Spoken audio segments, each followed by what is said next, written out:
Okay, so while it's raining outside, I'll get on to cleaning up some parts. My absolute most favourite job in the world. Seems like the dog doesn't care whether it's raining or not though. Well, that'd be the boy dog.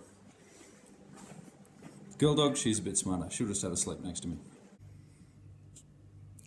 Okay, so just finished giving this a quickish cleanup. Looks far better than beforehand. And big bonus is both the gaskets are perfectly fine, so no need to replace them when I put it back together. I'll probably give this a coat of black paint before we put it back, just to make the thing look a bit better, but we'll see how that goes when it goes together. Okay, so before the rain came, I did manage actually to get one of the top carburetor off. It was also the one that had the missing bolt for the airbox housing. But yeah, this is going to take a bit of work. Anyway.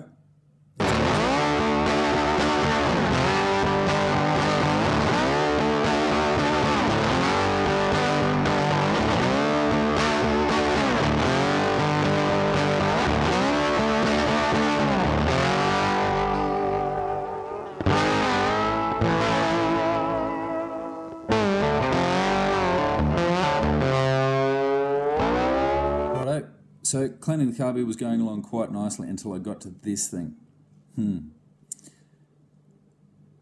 I'll give it a blast with some carby cleaner, and see what happens. Hopefully cleans these screws up enough so I can get them out, but the rest of the thing's coming apart quite nicely, so we'll see.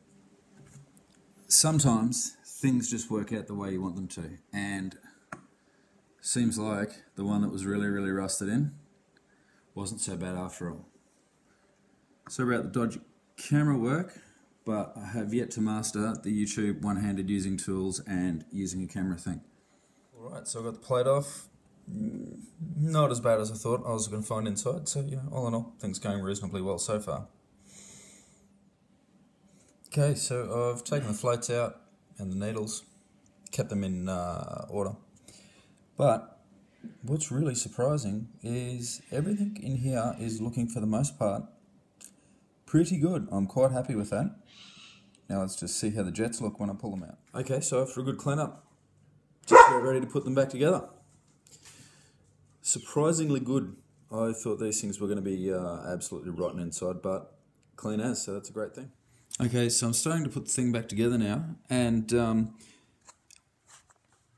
I've grabbed my grease gun, put a little bit of grease in the cap there, and for each screw that I'm putting back in, or bolt, I'm just putting some grease on the end of it before I put it in there, so that way, if this is ever going to come apart again, everything should be easy and stop some of this evil corrosion. Righto, so carburetor number 1 back together. Thing is actually looking, yeah, I could have scrubbed the outside a little bit more. I'll do that before it goes back on. But it's looking pretty good. Everything was nice and clean inside. Very happy. Okay, so top carby's back on, looking a lot better than the ones that haven't been off yet. I'm taking the middle one off now, and as I can't do this one-handed, this will be it.